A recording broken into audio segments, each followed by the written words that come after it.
Coucou, j'espère que vous allez bien. On se retrouve pour une vidéo que je n'ai jamais faite et que je n'ai pas l'habitude de faire. C'est une palle de saison. Pourquoi? Parce que je sais pas, j'adore l'été et comme je vais partir en vacances, j'aime bien savoir ce que je vais prendre comme livre, forcément. Je me suis dit pourquoi ne pas faire ça pour toute la saison. Bon, c'est une vidéo qui est assez connue chez certaines booktubeuses. C'est pas très original, mais je m'en fiche, je vais quand même le faire. Donc je vais vous présenter 10 livres, on est d'accord, je ne lirai jamais ces 10 livres, moi. Et qu'en plus, entre chaque lecture, j'intercale une dizaine de graphiques. Et eux, je vais pas vous les présenter parce qu'ils sont dans l'ordre, simplement. Donc, quand je vous présente des graphiques dans des objets de lecture, c'est toujours ceux que j'ai lus juste après les livres dits. Voilà.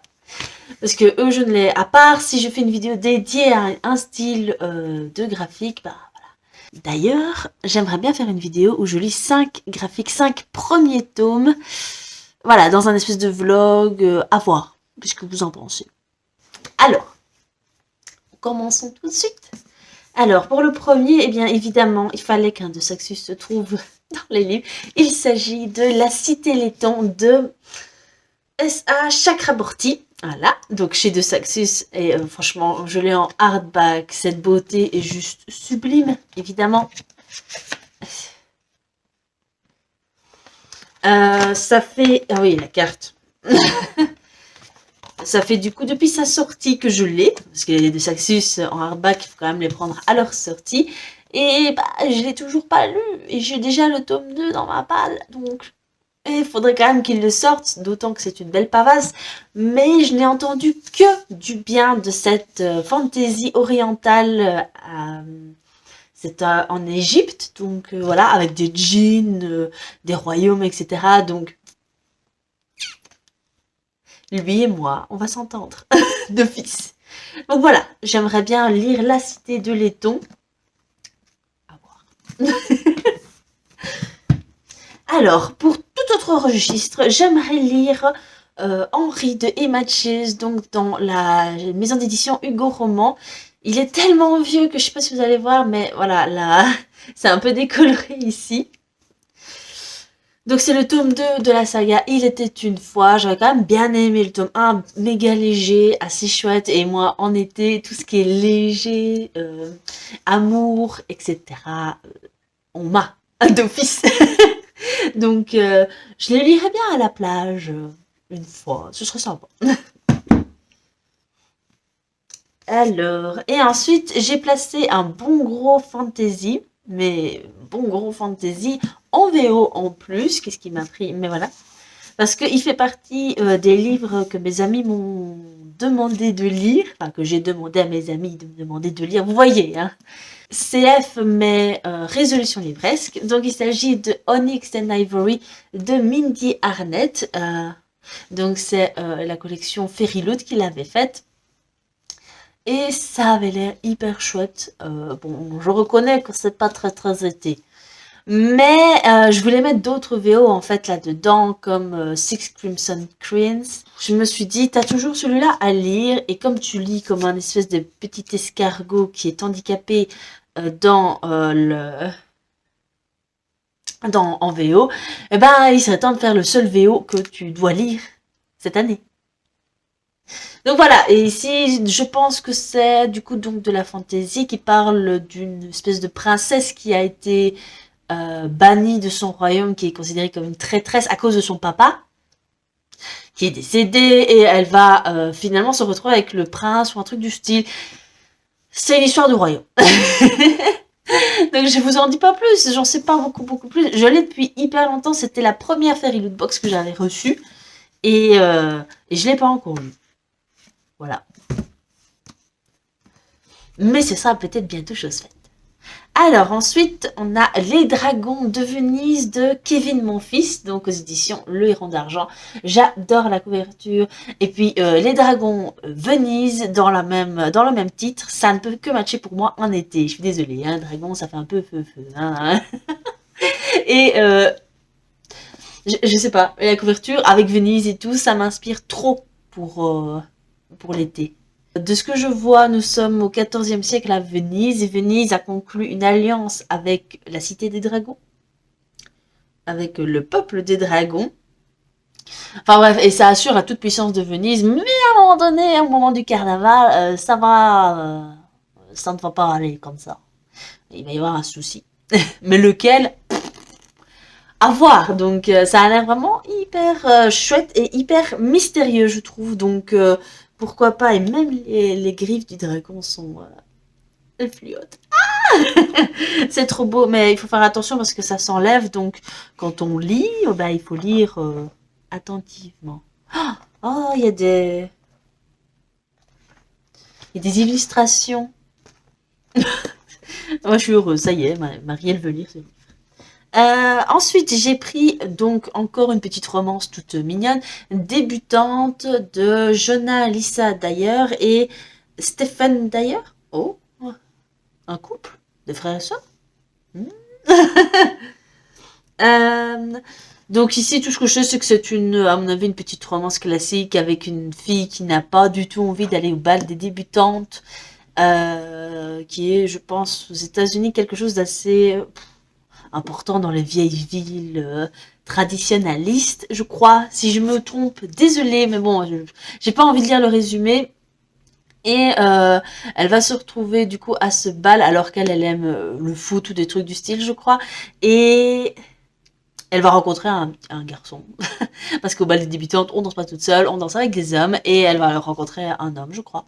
Enfin, un jeune. Bref, voilà.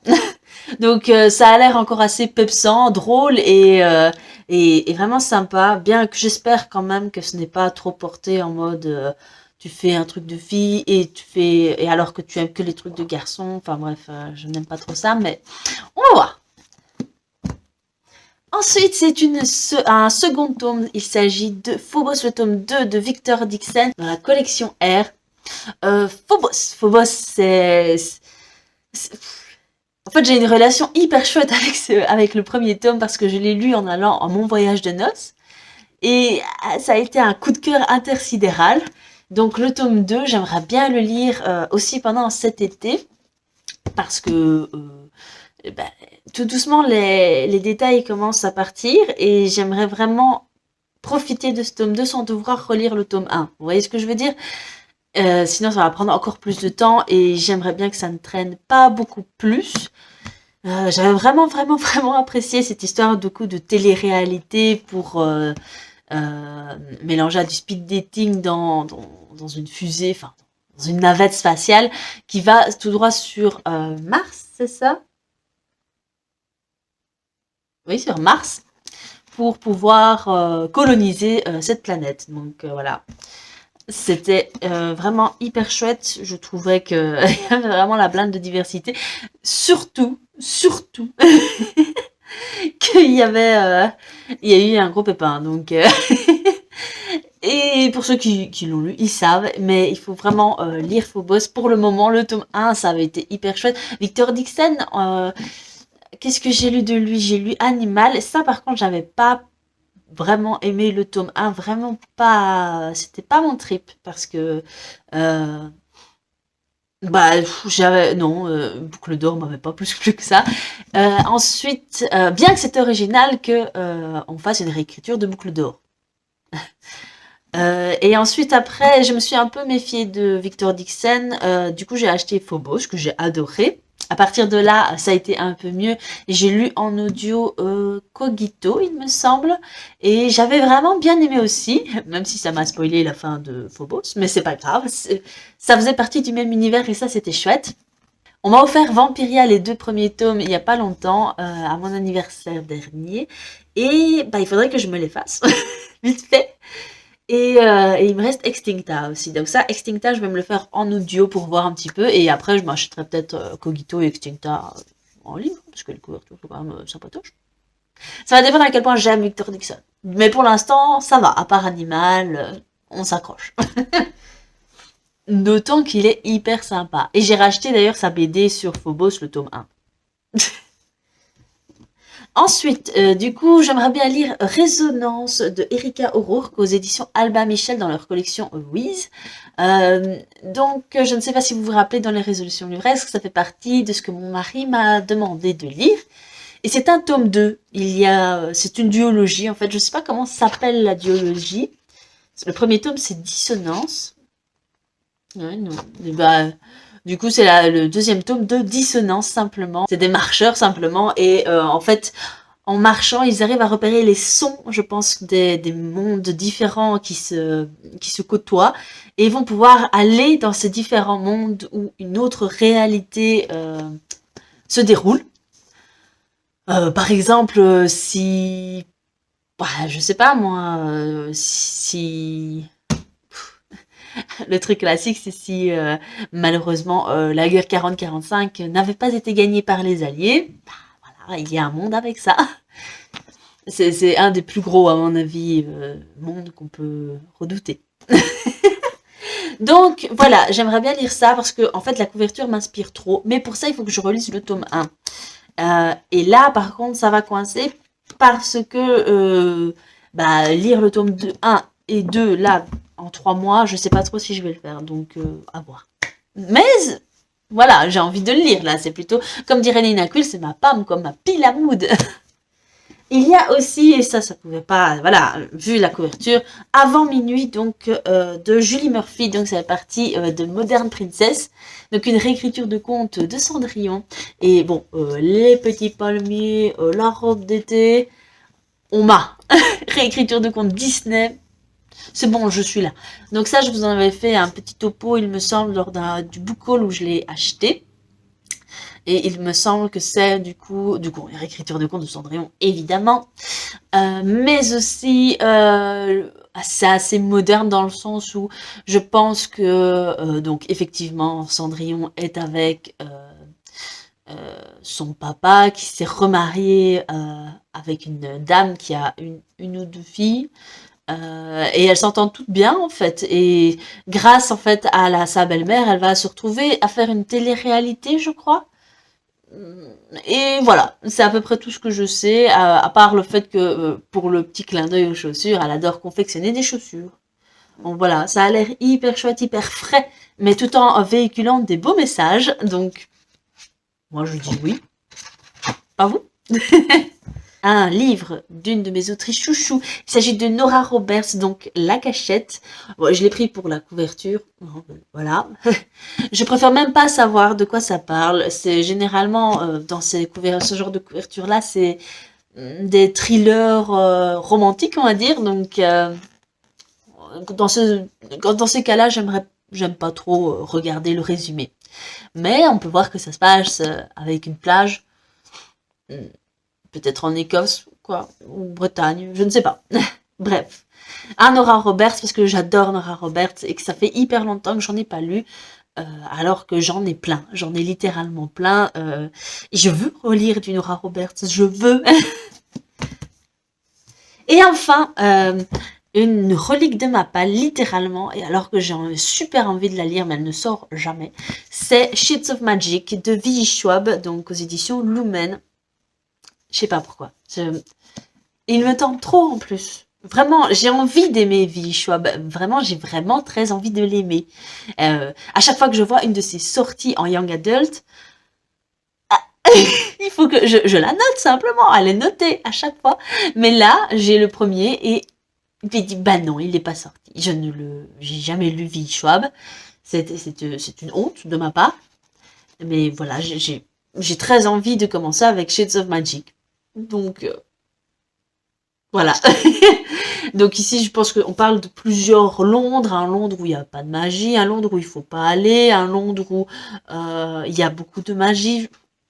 Je sais pas trop, et ce monsieur a la capacité de voyager à travers tous les potentiels Londres.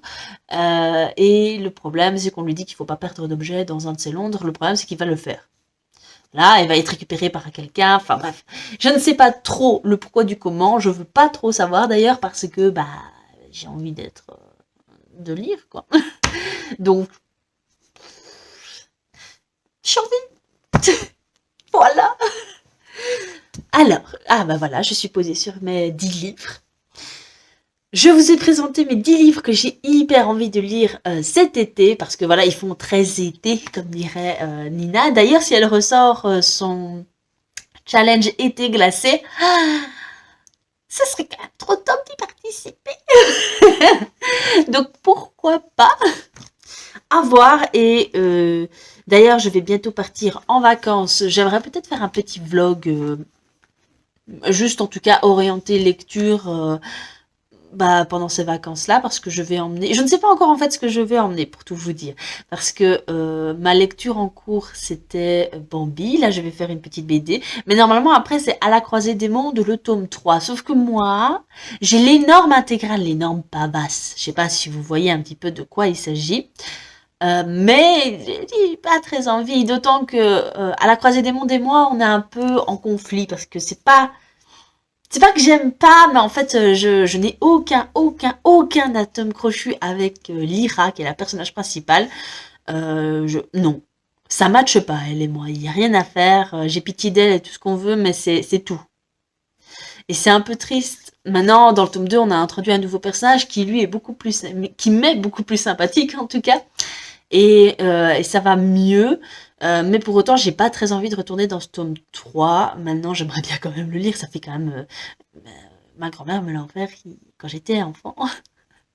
Donc j'aimerais quand même bien, à un moment donné, level up, qui passe de pâle à livre lu. Vous voyez ce que je veux dire?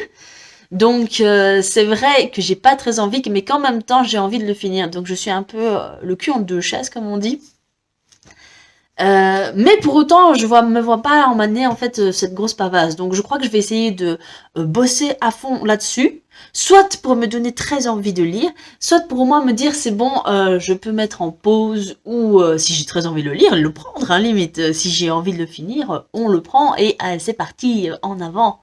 Mais l'idée, pour l'instant, c'est de mettre pause à cette lecture et de prendre une petite lecture random comme avant minuit, quoi, qui est sympathique et qui ne va pas m'engager dans une énorme saga. Si vous voyez ce que je veux dire. Maintenant, faut pas, ça me dérange pas. Voilà. Mais en tout cas, À la croisée des mondes, il fait jamais partie de mes pales. Mais pour autant, il est là et je ne le... Comme c'est un cadeau de ma grand-mère, je ne le revendrai jamais, je pense. D'ailleurs, il est tout décoloré sur la tranche tellement il a vécu, ça se voit. Voilà. Alors, j'espère que la vidéo vous a plu, même le petit coin blabla qui suivait. Alors, si vous avez fait aussi une palle d'été, n'hésitez pas à me la partager. À me la partager. Ou si vous avez un livre qui vous tente dans ce que j'ai présenté, il n'y a aucun souci, dites-le moi. Dites-moi si vous l'avez, s'il y en a un que vous avez lu, si vous l'avez aimé ou non. Ça pourrait influencer, m'influencer moi d'abord, ensuite influencer peut-être mon mari, pour qu'il me les sorte en premier. Et voilà, c'est tout ce que j'ai à dire. Donc si vous avez aimé la vidéo comme d'habitude, n'hésitez pas à mettre un petit pouce en l'air, ça fait plaisir. Venez en commentaire, c'est toujours chouette. Repartagez la vidéo parce que on le dira jamais, mais ça fait plaisir de voir que vous nous appréciez et que en plus de ça vous nous partagez. C'est toujours chouette, moi je trouve. Et il ne me reste qu'à vous dire salut!